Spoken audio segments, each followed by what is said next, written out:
Assalamu alaikum and good evening for everyone. It is a very honor and privilege to be here with this evening. Let me start my presentation by quoting Jacques Derrida. Democracy is yet to come. Democracy is always in a state of becoming. It has been just a promised one. As we all know, what's happening in the Middle East, the recent development in the Middle East is feared to be escalate to full-fledged or full-blown war.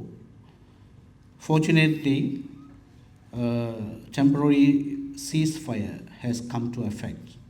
But today morning, Trump observed sometime this ceasefire will break soon and the two countries slide back to the war again. So the situation is still volatile in the region. So we have to, I want to talk on how to understand this problem. There are some critical questions. Why this conflict? What are the root causes of this conflict? Who are the stakeholders affected by this conflict? How does this crisis relate to larger trends or international system? What are the power dynamics at play? The recent development in the Middle East revealed the unraveling of the global order. Democracy, international law, human rights, all have been rejected or discarded. The military might alone is now determining the action and position of the superpower. Of course, that reminds us all the old jungle law, the might makes right. If we want understanding clearly what is happening around us in contemporary global geopolitical scenario, I think we have to go back a little to the history and understand the contemporary geopolitical trends. We know after the major shift of the world system in early 90s, from bipolar to unipolar, the entire world has been experiencing many changes in terms of military, economy, and politics.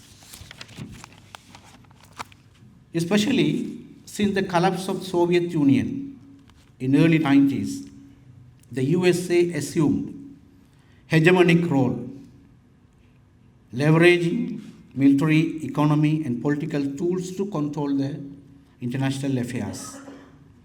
Soon after the fall of Soviet Union, the foreign policy makers of USA, especially Francis Fukuyama and Samuel P. Huntington, these two political philosophers laid the political foundation for the foreign policy since early 90s. We know the Francis Fukuyama in his book, End of History and the Last Man, he argues that the final form of all governments in the world will be the liberal democracy. And another author, Samuel P. Huntington, in his book, that is a long, lengthy articles he wrote in Foreign Affairs, entitled The Clash of Civilization and Remaking the World Order. He argued, in the future there will be no military conflict between the countries, but there will be the conflict among the civilization. He called it Clash of Civilization and Remaking the World Order. Since then, based on this the political philosophy, US, the superpower, they have been designing many strategies and policies and projects to sustain their power in the world, how to control the entire world.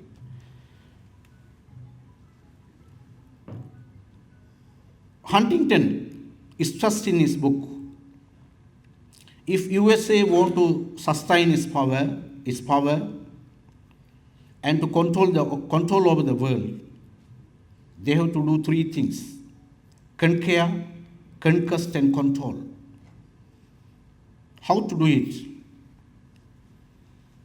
First, strategical project of USA in the George Bush period, soon after the Reagan period, introduced as New World Order. And then their political ambition crystallized into a form, PNSC, Project for New American Century. There are many features in that project, the colonial project. The main feature of that project is that argues and stresses US government must reserve 45% of its total budget expenditure to militarize Middle East. Later on, in early 2000s, this concept was crystallized into a new concept as New Middle East. Former State Secretary of USA, Condoleezza Rice, she often reiterated that we want a Middle East under our control. We have to bring entire Middle East under our control. That Middle East called the New Middle East. So, since then, USA has been working very hard to achieve this goal. We know, so far, according to many analysts, USA has succeeded in realizing this dream. But still, there are two challenging forces remain intact. First,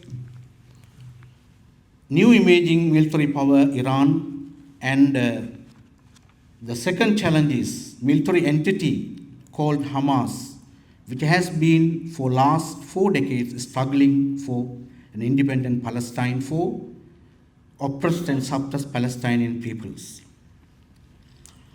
Why they want a new Middle East? The region, why is it strategically vital for the USA? We know Middle East, the Southwest Asia or the West Asia, it has been an epicenter for world energy. More than 50% oil has been produced here. And more than 40% natural gas is there. Not only that, several strategic locations are there. The world famous waterways, ports are there. You know, more than 60% the world maritime trade depend on these ports and waterways. Red Sea, Caspian Sea, Black Sea, the Mediterranean Sea, the Gulf of Suez, and Strait of Hormuz. These all waterways are there. More than 60% of the maritime trade, these ports, these waterways facilitate more than 60% maritime trade. So that's why the region is most important. If you can control the Middle East, you can control the world. To that extent, the region is strategically very vital and pivotal for sustain the USA powers in the world. That is why we see now a new conflict in the region. So, after designing the strategies and projects, USA has been expecting the opportunities to infiltrate to the region. Then what happened? In early 90s, there was a war between Kuwait and Iraq. First time, US forces entered to the Middle East, and they have stations, many US forces they are still there.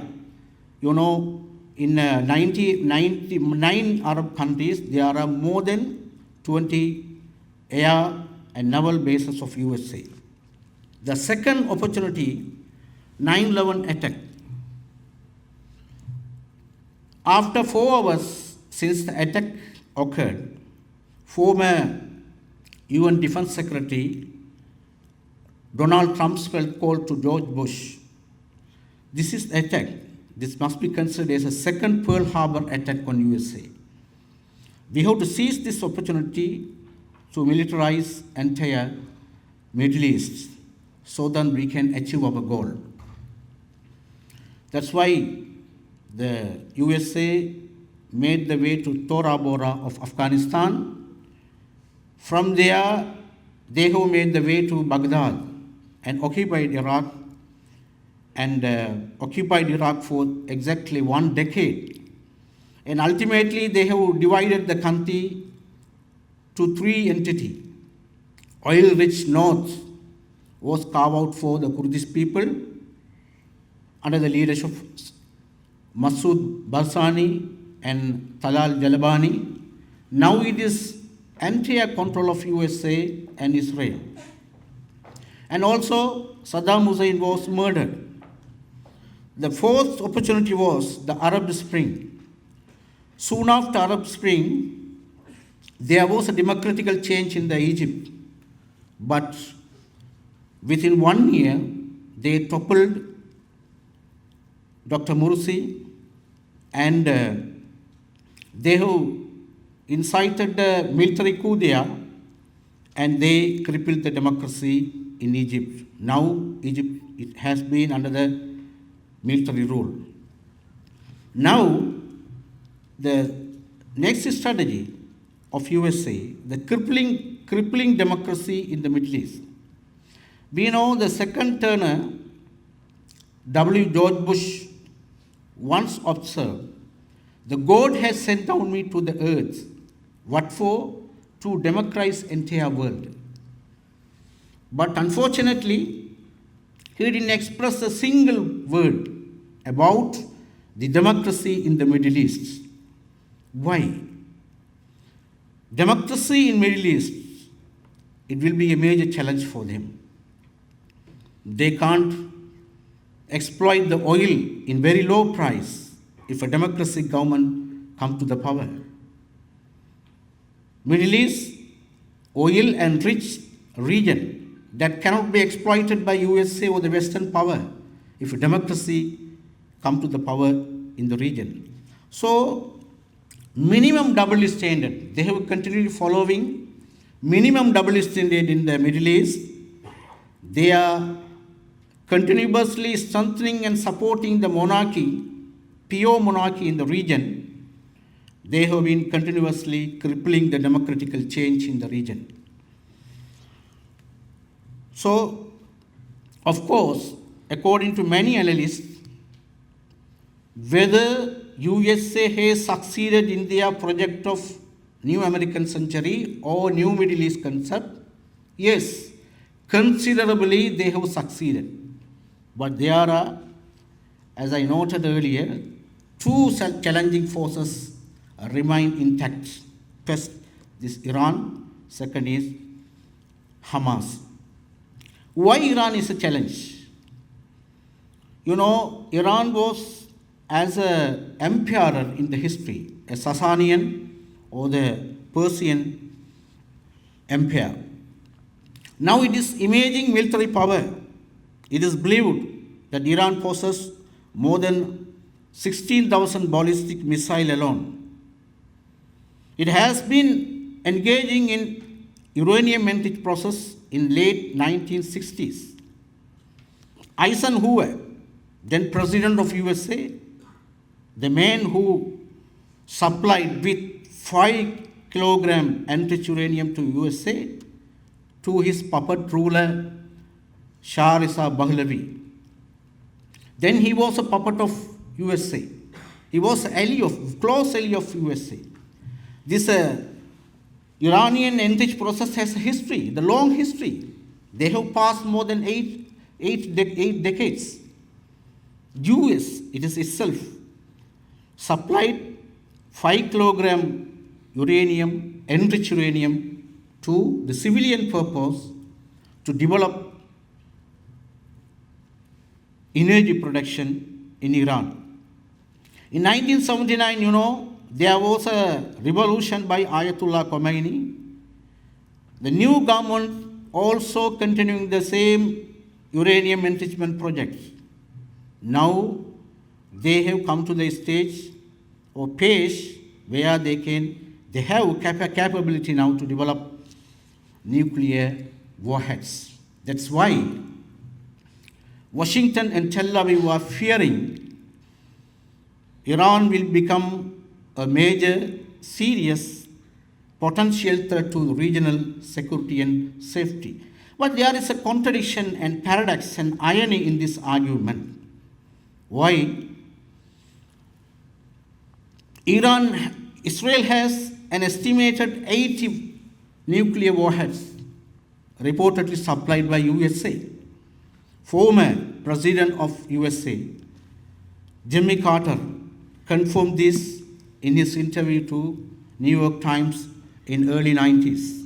So it is very clear, 100% sure, Israel has this number. Whether what is the number is that is unconfirmed, but it is believed an estimated 80 nuclear warheads possessed by Israel.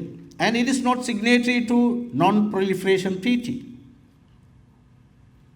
But Iran allowed International Energy Agency officials to monitor and inspect their sites, and it is a signatory to the NPT, and also they have no so far any nuclear warheads.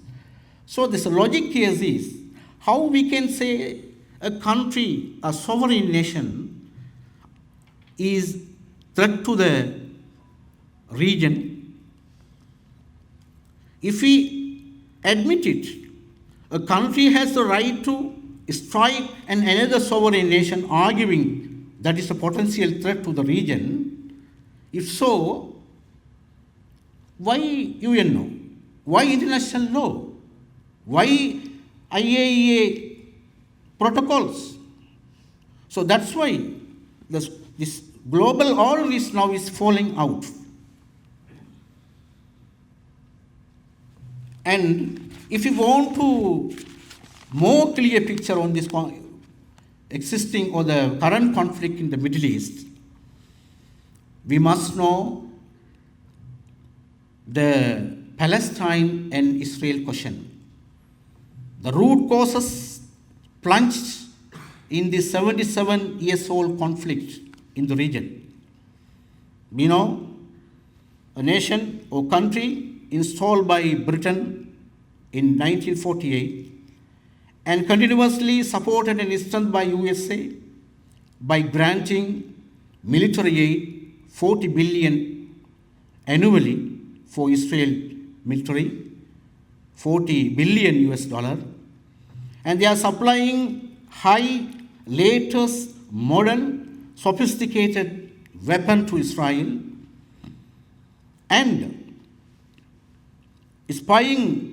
needed spying all data to Israel, and also from 1948, USA has been diplomatically cooperating with Israel.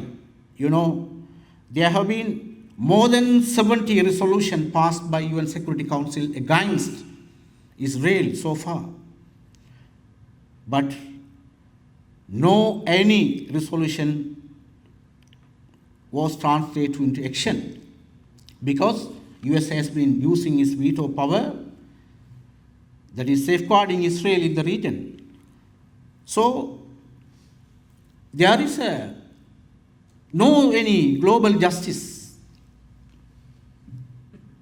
As Donald Trump observed, within few days, maybe, these two countries may slide back to war again.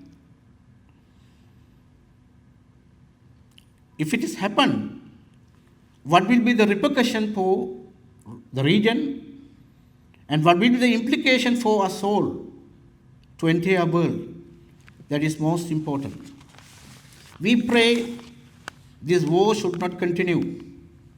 There must be a permanent ceasefire, and we have to come to the negotiation table. But if it is continue in the region, there will be many repercussion, bad repercussion for entire humanity in the world. First, there will be an economic repercussion. You know, there is a waterway in between Persian Gulf and Oman Gulf called Strait of Hormuz. Now Iran vows to shut down it or closing off it. If it is closed off, you know, 1/3 of the world petroleum, the natural gas, are being passed through this way. That is 33 kilometers the wider waterway. Per day, more than 20 million crude oil barrels are being passed through this way. If it is shut down, first there will be the hike in price. Oil price will be soaring, and it will hit the economy of each and every country in the world, especially the developing economies. And also the natural gas price also will be soaring, no doubt. There will be the trade collapse. You know, more than 60% maritime trade is happening through this way.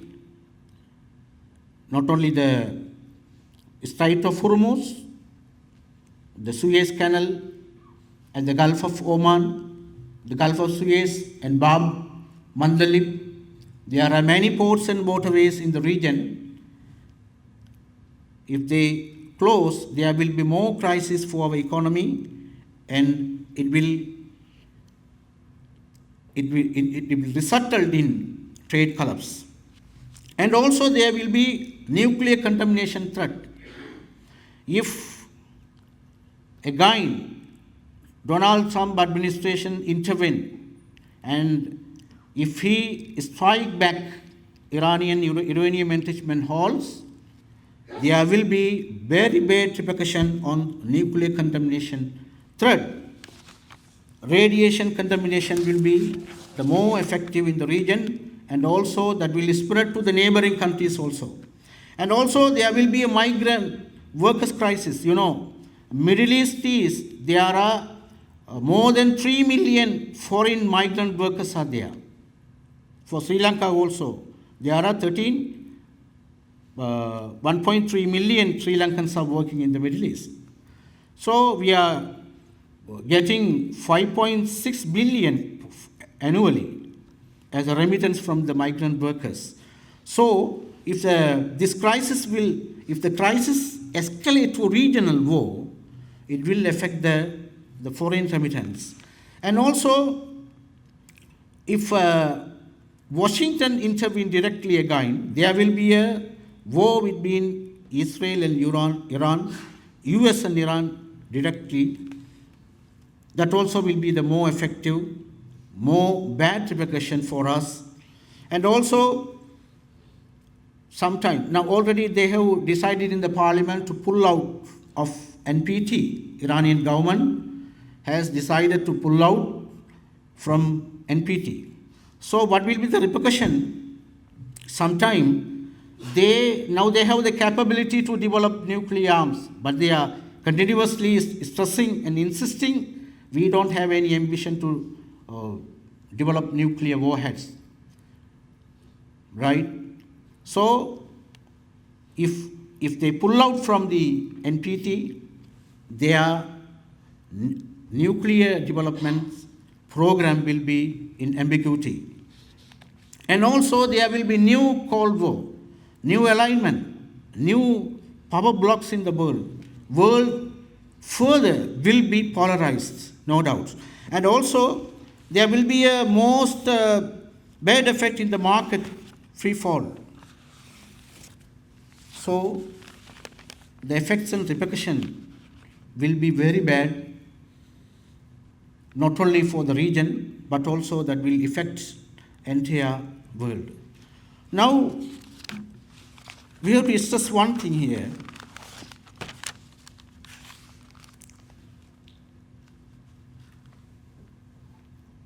It is very unfortunate that the current geopolitical scenario is experiencing severe, significant polarization characterized by deep division and fragmentation. Some analysts argue that multipolar global system is much more better than that of hegemonic unipolar system. It is true, but there are so many issues in current world to be addressed quickly and properly. There is ecological crisis, the poverty, the widening gap between have and have not, and civil wars in more than 30 countries, arms race, the drugs, the human rights violation, and so on. On the other hand, there has been a powerful argument on failure of UNO in its equal treatment of the world nations.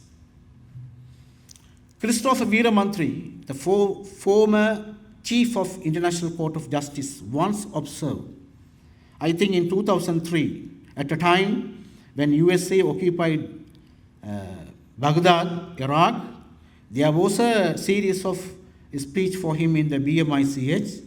He once observed, if you really want to address the whole the burning issues of the current world, what is to be done first? He observed, first we have to dissolve the current UNO. We have to move to alternative international order or system. Otherwise, we can't address these issues properly. So, I think it may be a multipolar system in the future, and different part of the world may be the solution. Strategically, it may be the solution for entire world. In order to sustain the balance of power, a new order or system has to concede this ground reality. UN, of course, if we scrutinize the UN history and their decisions and their actions, as observed by Veeramantri, we can agree upon that world system is in all out. Fallout, and if it is there in an all-out war, it will be all out. This system cannot be continued. So, I think we pray, we strongly believe military solutions are just illusion. Diplomacy, not drones, must provide in the world. It is not a military solution that will bring the peace and stability and prosperity to the globe, but rather diplomacy and dialogue. Thank you very much.